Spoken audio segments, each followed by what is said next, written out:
네, 오늘 우리에게 주시는 하나님의 말씀은 시편 42편에서 시편 43편 5절까지의 말씀입니다. 시편 42편에서 43편 5절까지의 말씀입니다. 이 시간 함께 합독하도록 하겠습니다. 하나님이여, 사슴이 시냇물을 찾기에 갈급한 같이 내 영혼이 주를 찾기에 갈급하니이다. 내 영혼이 하나님 곧 살아계시는 하나님을 갈망하나니 내가 어느 때에 나아가서 하나님의 얼굴을 배울까. 사람들이 종일 내게 하는 말이 내 하나님이 어디 있느냐 하오니 내 눈물이 주야로 내 음식이 되었도다. 내가 전에 성의를 지키는 무리와 동행하여 기쁨과 감사의 소리를 내며 그들을 하나님의 집으로 인도하였더니 이제 이 일을 기억하고 내 마음이 상하는도다. 내 영혼아, 내가 어찌하여 낙심하며 어찌하여 내 속에서 불안해하는가. 너는 하나님께 소망을 두라. 그가 나타나 도우심으로 말미암아 내가 여전히 찬송하리로다. 내 하나님이여, 내 영혼이 내 속에서 낙심이 되므로 내가 요단 땅과 헤르몬과 미살산에서 주를 기억하나이다. 주의 폭포 소리에 깊은 바다가 서로 부르며 주의 모든 파도와 물결이 나를 휩쓸었나이다. 낮에는 여호와께서 그의 인자하심을 베푸시고 밤에는 그의 찬송이 내게 있어 생명의 하나님께 기도하리로다. 내 반석이신 하나님께 말하기를 어찌하여 나를 잊으셨나이까. 내가 어찌하여 원수의 압제로 말미암아 슬프게 다니니까 하리로다. 내 뼈를 찌르는 칼같이 내 제적이 나를 비방하여 늘 내게 말하기를 내 하나님이 어디 있느냐 하도다. 내 영혼아, 내가 어찌하여 낙심하며 어찌하여 내 속에서 불안해하는가. 너는 하나님께 소망을 두라. 나는 그가 나타나 도우심으로 말미암아 내 하나님을 여전히 찬송하리로다. 하나님이여, 나를 판단하시되 경건하지 아니한 나라에 대하여 내 송사를 변호하시며 간사하고 불의한 자에게서 나를 건지소서. 주는 나의 힘이 되신 하나님이시거늘 어찌하여 나를 버리셨나이까. 내가 어찌하여 원수의 억압으로 말미암아 슬프게 다니나이까. 주의 빛과 주의 진리를 보내시어 나를 인도하시고 주의 거룩한 산과 주께서 계시는 곳에 이르게 하소서. 그런즉 내가 하나님의 제단에 나아가 나의 큰 기쁨의 하나님께 이르리이다. 하나님이여, 나의 하나님이여, 내가 수금으로 주를 찬양하리이다. 내 영혼아, 내가 어찌하여 낙심하며 어찌하여 내 속에서 불안해하는가. 너는 하나님께 소망을 두라. 그가 나타나 도우심으로 말미암아 내 하나님을 여전히 찬송하리로다. 아멘.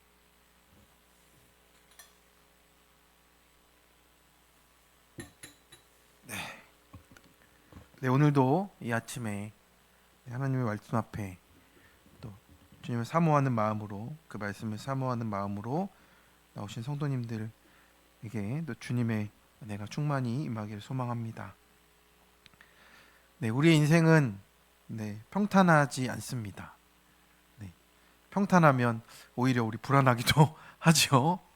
네, 그런데 날마다 우리 가운데 크고 작은 고난들이 있고요. 또 내가 감당할 수 없는 한계 상황 같은 일들도 오기도 합니다. 그런데 우리는 믿어야 할 것이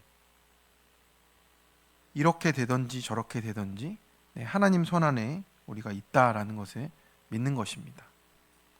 그래서 그 고난도 하나님이 사용하시는 통로가 되는 것뿐이다 라고 우리가 또 해석하며 가게 되기도 합니다. 그래서 그것을 통해서 하나님 앞으로 우리를 이끌어 주시고 그 손에 붙들리는 우리는 구원의 사건을 경험하게 되는 겁니다. 그래서 오늘 시편 기자는 고라 자손입니다. 그래서 어떤 일을 겪었는지는 자세하게 알 수는 없지만 이 고라 자손이 제사를 감당하고 또 하나님의 전에서 일을 하는 것을 감당하는 자들이었기 때문에 이 시편의 기록이 또 되어 있습니다. 그래서 깊은 절망과 낙심 속에서 탄식하는 그 모습을 우리가 보게 되는데요. 그 안에서 하나님을 향한 갈망이 일어나고 그 영혼은 소망을 향해서 나아가는 것을 보게 됩니다. 그래서 이 과정이 십자가를 통과하는 부활의 여정 가운데 있는 것입니다. 그래서 오늘 우리가 겪는 인생 속에서도 동일하게 우리는 이런 과정들을 겪어 가는 것입니다. 그래서 먼저는 고난 중에도 하나님을 갈망하게 됩니다. 하나님이여 사슴이 시냇물을 찾기에 갈급함 같이 내 영혼이 주를 찾기에 갈급하나이다. 이 찬양은 우리가 많이 부르던 찬양이죠. 목마른 사슴 시냇물을 찾아, 이런 얘기도 거기는 참 평안한 것 같잖아요. 목마른 근데 이게 사슴이 근데 지금 목말라서 죽을 듯이 찾는 거거든요. 근데 이게 찬양이 너무 이렇게 하다 보니까 우리는 이제 목마른가 보다 이 정도 생각하는데 그게 아니고, 이게 진짜 그 이 이스라엘 땅에는 그렇잖아요. 건기가 오기가 있어서 물이 없는 때에는 이제 그 땅에 물도 흘러가지 않는 그런 땅인데, 이제 사슴이 이제 막 발을 이렇게 땅을 파면서까지 물을 찾는 그 갈급함 속에 하나님을 찾을 수밖에 없는, 숨을 헐떡이며 찾아가는 그 모습이라고 하는 겁니다. 그래서 이 단어가 타아록이라는 단어인데 심하게 헐떡이며 찾다입니다. 목말라 쓰러지기 직전이에요. 그래서 마지막 힘을 다해 물을 찾는 절박한 모습이죠. 저도 이제 군대에 있을 때, 그 이제 GOP에 처음에 이제 이등병 때 들어갔다가 이제 훈련 받으러 이제 아래로 1년에 한 번 내려와요. 그래서 내려오면 1년 동안 있는데 훈련을 갔는데 너무 목이 마른 거예요. 저는 이제 땀이 많잖아요, 보시다시피. 근데 목이 마르니까 어떻게 할 수가 없는 거예요. 그래서 이제 옆에 있는 우리 동기한테 물을 달라 했더니 자기 먹을 것도 없다며, 고참들한테 달라고 했더니 이제 고참도 야 너만 목마르냐 막 이러고, 이제 전 죽을 것 같은 거예요. 그래가지고 어떡하지? 제 물은 또 다 먹었고 막 이러니까 이제 그때 이제 강원도 산골짜기거든요. 이제 근데 거기 땅바닥에 보니까 뭐가 있어요. 딱 보니까 이게 딱 들어보니까 달짝지근한 냄새도 나고, 그래서 이게 뭐지? 해가지고 먹어봤어요. 근데 먹어보니까 이제 그게 달래였던 거야. 달래. 뭐 키위랑 비슷해. 어떻게 보니까 그게 보니까 그걸 먹으니까 살 것 같은 거예요. 그래서 제가 거기를 제가 착 타다 다니면서 저기 떨어져 있는 그거 먹고 해가지고 겨우 버텼던 기억이 납니다. 그러니까 얼마나 이 갈급하니까 땅에 있는 거 막 주워 먹을 정도로, 근데 다행히 하나님이 저를 살려주셨다는 생각이 들었습니다. 그래서 감사했어요. 참 우리가 그 목마름이라는 것이, 그 갈망이라는 것이 이렇게 우리가 마지막 힘을 다해서 찾을 정도로 하나님을 지금 찾고 있는 겁니다.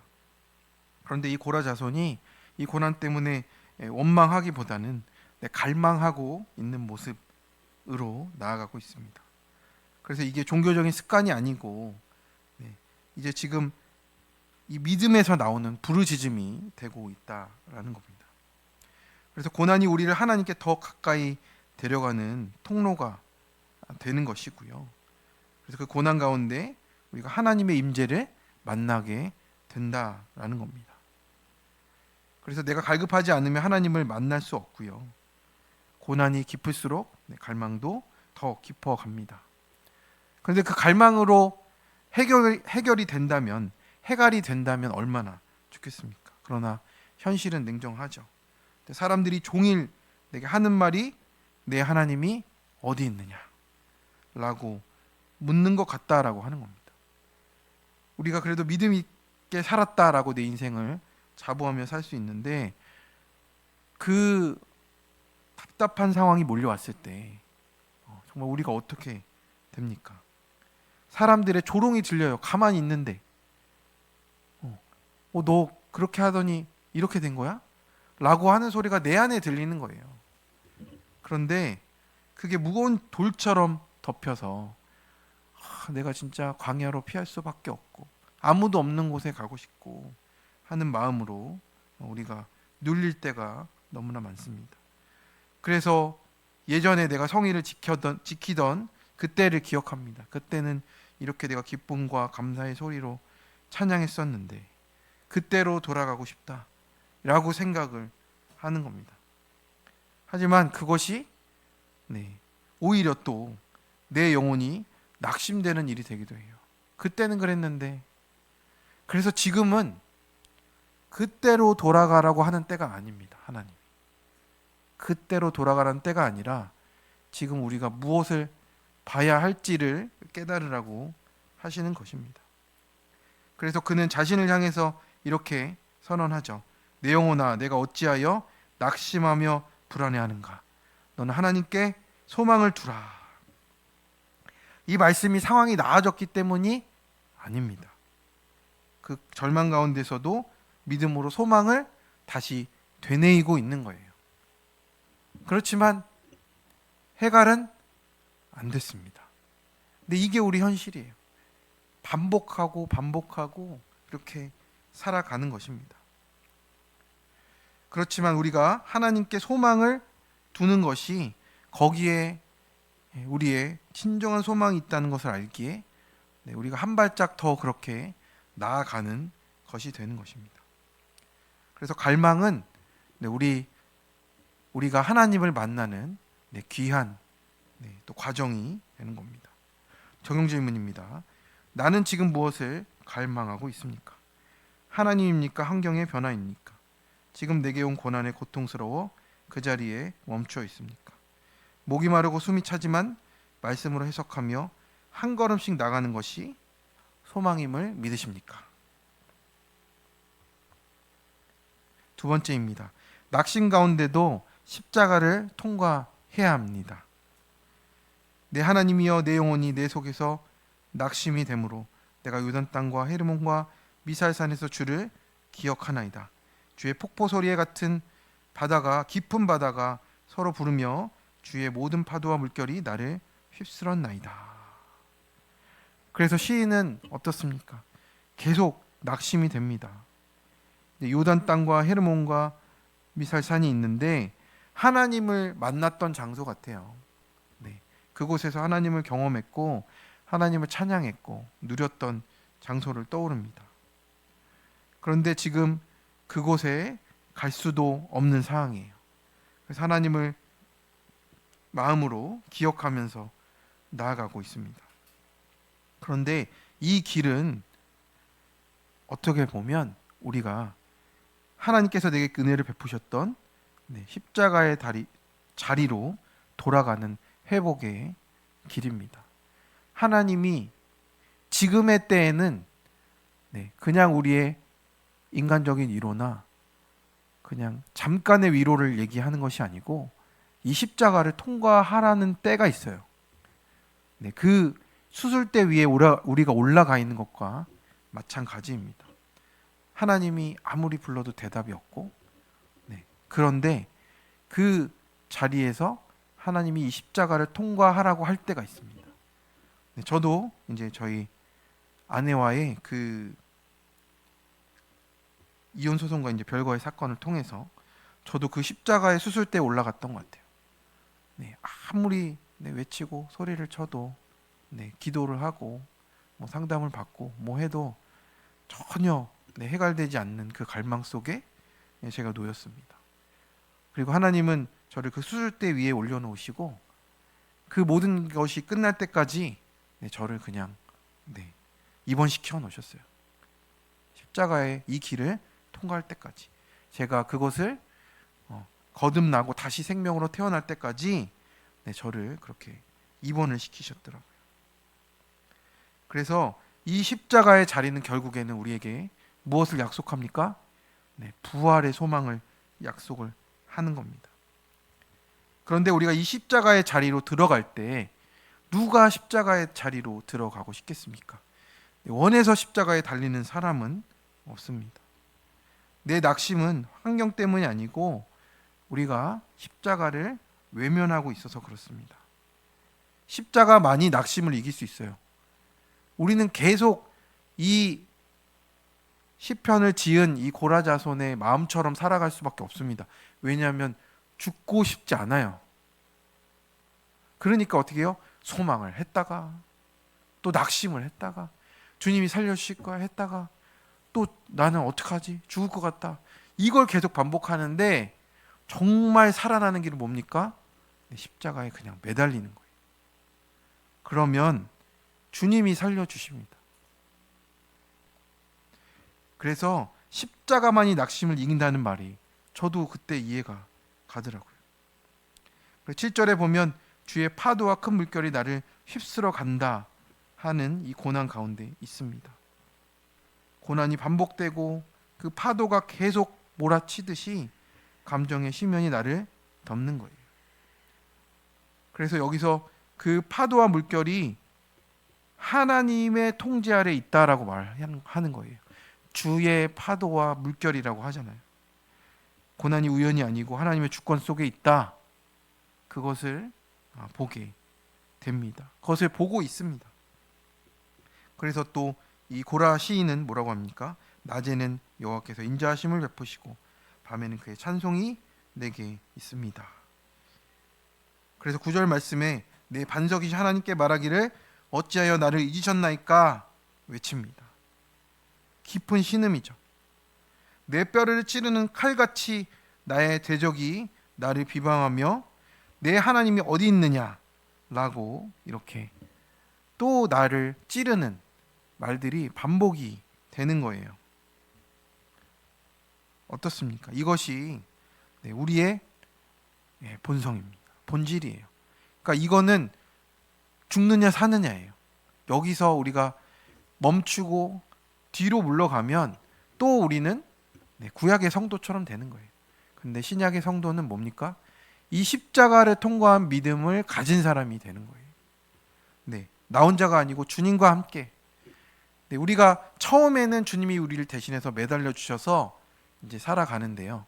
그 은혜가 있죠. 그런데 우리가 점점 성장하고 이제 자라가는 과정 가운데서는 반드시 우리가 그 거듭나는 과정이 있어요. 근데 말씀을 통해서만 살아날 수 있어요. 십자가에 달리는 그 삶을 우리가 통과를 해야 된다라는 겁니다. 그래서 이게 믿음과 감정 사이에 우리가 괴리 속에서 계속 갈등을 하는 것이지만 이제 십자가는 감정적 결심으로는 넘어설 수 없습니다. 이제 믿음으로 붙들어야 됩니다. 믿음으로 붙든다는 것은 내가 죽는 것이죠. 내가 죽는 거는 말씀으로 내가 오늘 하루를 살아내겠다라는 겁니다. 내가 그게 안 되지만 주님, 내가 주님을 믿기 때문에 내 말씀 그 한 말씀으로 내가 살아내겠다라고 하는 그 과정 가운데 우리가 가는 겁니다. 그래서 낙심 중에도 우리가 십자가를 통과할 때 우리가 여전히 찬송할 수 있고 하나님의 사랑이 내 곁에 있음을 그나마 겨우 우리가 입술로 고백하며 가는 겁니다. 성도 여러분, 우리가 여기서 진정 묵상해야 되는 것은 지금 내 안에 끝까지 하나님께 나아가지 못하는 내 불안과 낙심을 십자가에 못 박고 있다라는 거예요. 지금 그렇게 하고 있다라는 겁니다. 하나님이 수술을 하고 있어요. 하나님의 연단에 우리가 놓여 있는 겁니다. 적용 질문입니다. 십자가에 매달린 것 같은 고난 속에서 나는 어떤 고백과 낙심이 교차합니까? 반복되는 고난과 감정의 소용돌이 속에서 주님의 십자가를 붙들고 있습니까? 지금 내 안에 끝까지 하나님께 나가지 못하는 불안과 낙심을 십자가에 못 박고 있음이 깨달아지십니까? 지금 살리려고 하시는 건 줄 믿으시죠? 네, 그렇습니다. 그것이 진짜 사는 길이기 때문에 우리에게 허락하고 계십니다. 세 번째입니다. 결국 하나님만 나의 소망이십니다. 그래서 이제 고라 시인은 하나님이여 나를 판단하시되 경건하지 아니한 나라에 대해서 내 송사를 변호하시며 이러면서 이제 억울함을 호소합니다. 경건하지 않은 자들, 속이는 자들 때문에 고통받는다. 그 억울함을 하나님 앞으로 가져가겠습니다. 라고 이제 하고 있는 겁니다. 그래서 여기서 내 송사를 변호하신다라는 이 원어를 보면 법정에서 쓰는 용어인데 하나님이 내 편에서 싸워주시는 중보자라는 표현이에요. 정말 우리가 십자가에 매달려 죽는 그 삶이지만 그게 우리가 정말 중보자 되셔서 주님이 우리를 향해서 대신 매달려 주시고 같이 매달려 주셔서 함께 가고 계시다라는 겁니다. 하나님보다 억울함을 잘 아시는 분이 누구일까요? 십자가에 자기 아들을 내어 주어서 정말 죄 하나 없이 죽으신 그 아들의 죽으심을 직접 볼 수밖에 없었던 그 아버지가 되셨습니다. 그래서 우리가 억울함을 당하는 그 모든 것도 이미 다 알고 계시는 우리 아버지 하나님이시라는 겁니다. 외면하지 않으십니다. 그래서 하나님은 그 억울함까지도 우리의 구원의 도구로 삼으심을 믿습니다. 그래서 시인은 주의 빛과 진리가 나를 인도해서 하나님의 성상과 장막에 이르게 해달라고 이렇게 구하고 있죠. 그래서 이 빛과 진리는 하나님의 말씀 그 자체이신 우리 예수 그리스도가 되십니다. 그래서 말씀의 인도함 없이 우리가 하나님의 그 임재 가운데 갈 수가 없고 부활의 소망을 누릴 수가 없는 거예요. 그래서 우리가 진짜 하나님을 믿는다는 건 이 상황이 된다 안 된다 yes or no가 아니라 오늘도 그 하나님을 우리가 믿고 말씀을 붙잡고 가는 그 믿음이 우리를 그 좁은 길에서도 인도해 주신다라고 말씀을 하는 겁니다. 그래서 43편 5절에 무엇이라 마지막에도 말씀합니까? 내 영혼아 내가 어찌하여 낙심하여 어찌하여 불안해하는가? 너는 하나님께 소망을 두라. 시편 40편 5절과 계속 동일한 구조로 반복이 되는 겁니다. 이게 믿음의 훈련이에요. 내가 안 되는 것을 계속 보는 거예요. 그렇지만 그 안에 하나의 말씀이라도 겨자씨 같은 말씀 하나라도 들어가서 살아나면 그게 우리의 부활의 생명으로 나타난다라고 하는 겁니다. 내가 믿으려고 아무리 발버둥 쳐도요, 우리는 이 42편의 말씀을 계속 반복할 뿐이에요. 정말 방법은 뭐예요? 예수님 말씀처럼 자기를 부인하고 십자가를 지고 죽으면 부활한다 밖에 예수님 가르쳐 주신 게 없어요. 요나의 기적만 되는 거예요. 그냥 우리가 죽으면 부활 말씀으로 살아난다. 그렇습니다. 그래서 이 상황이 바뀌지 않아도 믿음으로 이렇게 선포하고 찬양을 하는 겁니다. 그래서 기다리며 소망하는 이 마음은 능동적인 신뢰입니다. 아무것도 안 하는 것 같다고 보이겠지만 능동적으로 신뢰를 하는 겁니다. 하나님은 하실 거야. 신적인 수동이고 우리에게는 능동이 되는 겁니다. 그래서 그렇게 말씀을 내 안에 선포하고 하나님을 예배하는 마음으로 나아가는 겁니다.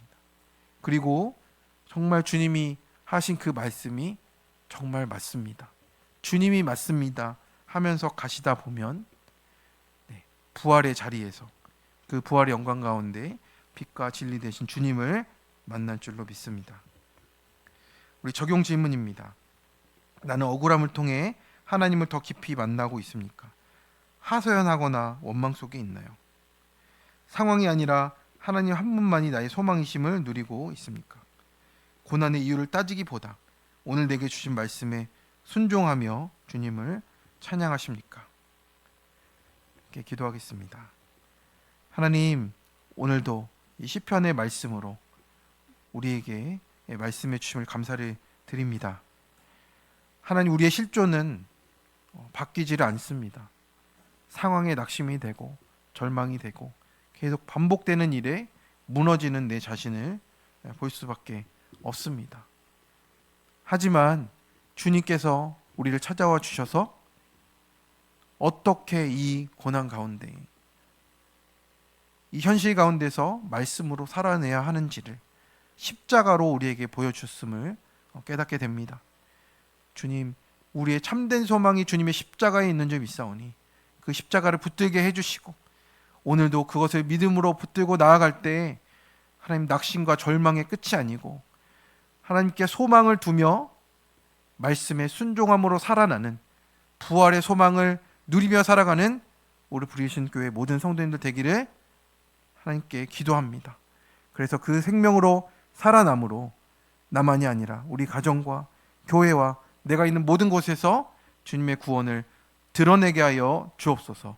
주님께서 함께 해주심을 믿사오며 예수 그리스도의 이름으로 기도드립니다.